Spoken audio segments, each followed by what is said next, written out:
Hello and welcome to Blockchain Gaming World with me, John Jordan. So I'm in the Snap Shack, which is the place you come to build your Cyberbroker mechs.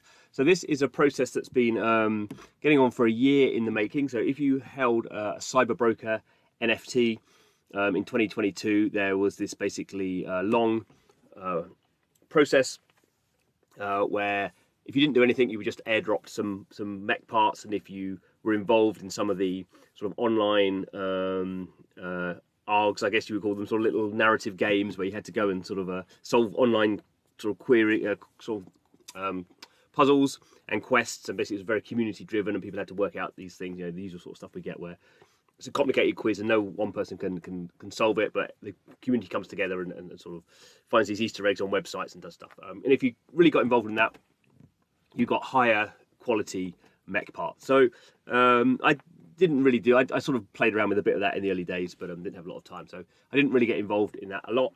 I did get some slightly better parts. And now comes the point at which you can take these parts and create robots, the mechs. So the mechs are going to be these massive hulking things that your cyberbrokers will drive. The cyberbrokers are the pilots for the mechs.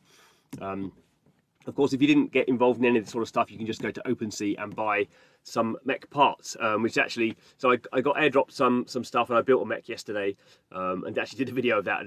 The audio was really bad, so hopefully this one's better. And actually went out and bought some more parts. So the mech I'm building today is my second mech, and these parts I just bought from OpenSea. So what it's showing here is these are some of the parts I had previously. So this is sort of this is actually not the mech I built last time, but this is some of the parts I previously had. And basically what you do is you have 7 parts. So you need a head. So I've got a head here, so let's put that head on.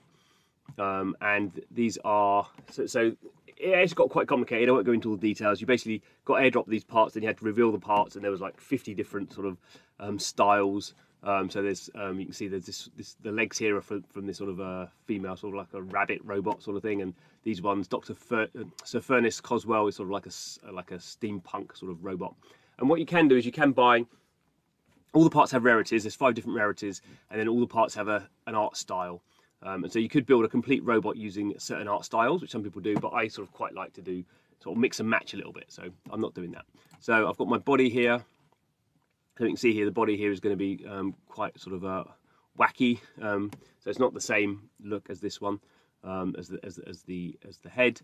I've got 3 arms, so I can sort of choose any 3 of these. So I kind of thought it would be fun to see what we've got here. So, oh, that one's quite nice. Dropping these ones in. Oh, actually, no, that was I need to drop the. Oh, it's left arm, right arm is here, isn't it? That's what I'm trying to do. I can't have 2 of the same thing. That's not going to work.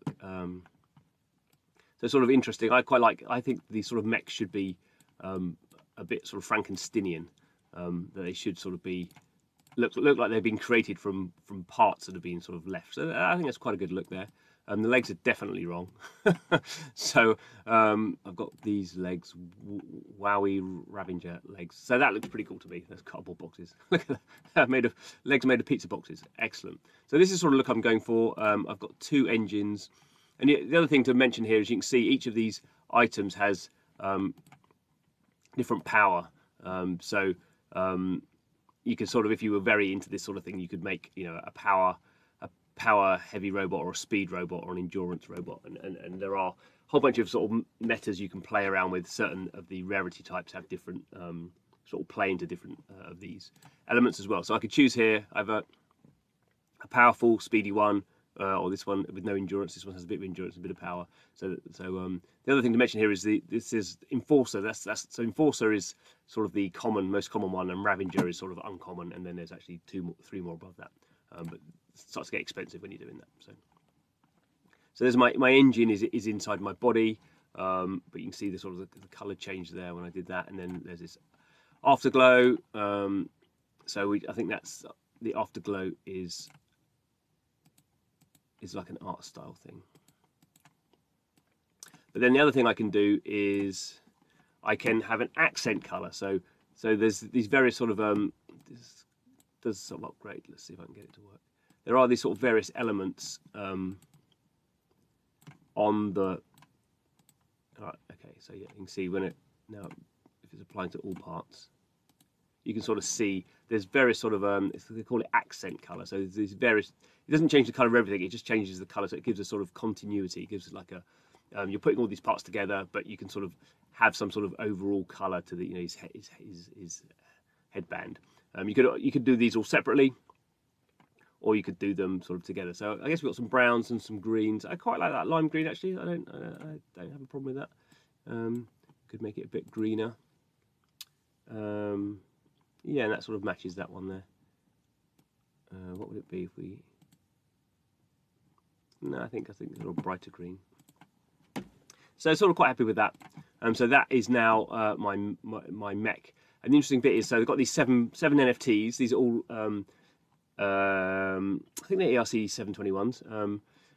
They could be ERC 1155s. I'm not quite sure. Anyway, they're these NFTs, and I can now do a transaction on the Ethereum blockchain that will bring all these 7 together as an individual mech.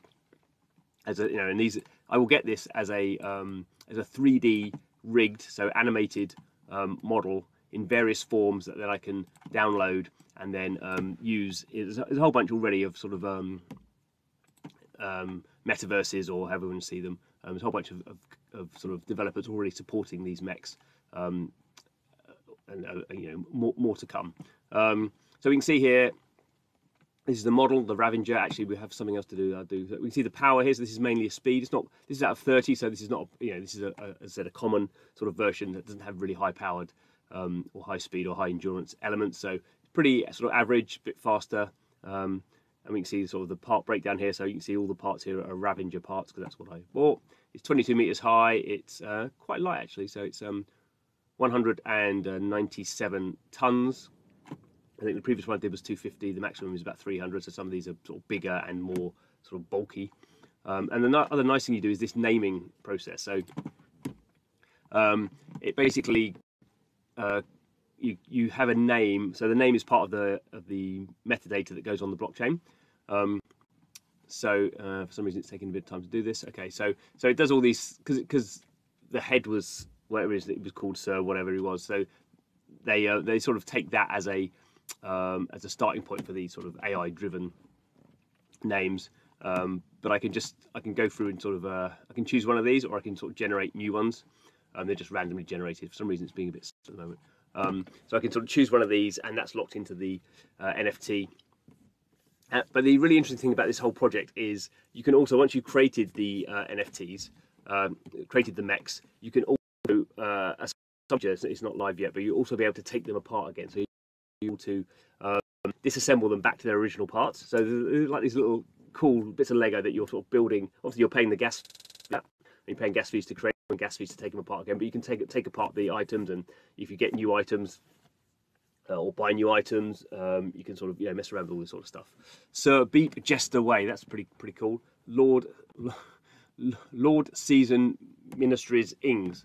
Oh, good. No, I'm not sure any of these. I won't bore you with all this sort of stuff. But anyway, so that's the process. It's pretty cool. I mean, these parts cost me about $200, so it's not super cheap. Also, not sort of super expensive. I mean, the very rare ones are over $1,000 if you want to buy all the pieces, but you need to have had these 7 NFTs. But I think they're quite nice. I mean, I'm not doing this for money. Clearly, I'm doing this because I just really like Cyberbrokers. So that's the fun here. But it is this lovely thing. Again, Cyberbrokers is really doing lots of technically very cool stuff on the Ethereum blockchain.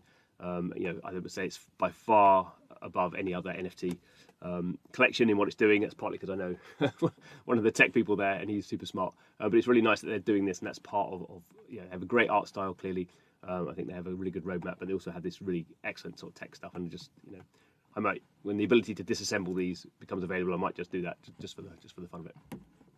What have we got here? Earl Spyglass Chamber Eggington. I mean, maybe that's as good as any. I'll probably stop the video now because it might take me some time to get my new IDs. But thanks for watching. Check out Cyberbrokers, even if you're not buying any of these sort of stuff. It's a project well worth following. Anyway, thanks for watching. See you again soon.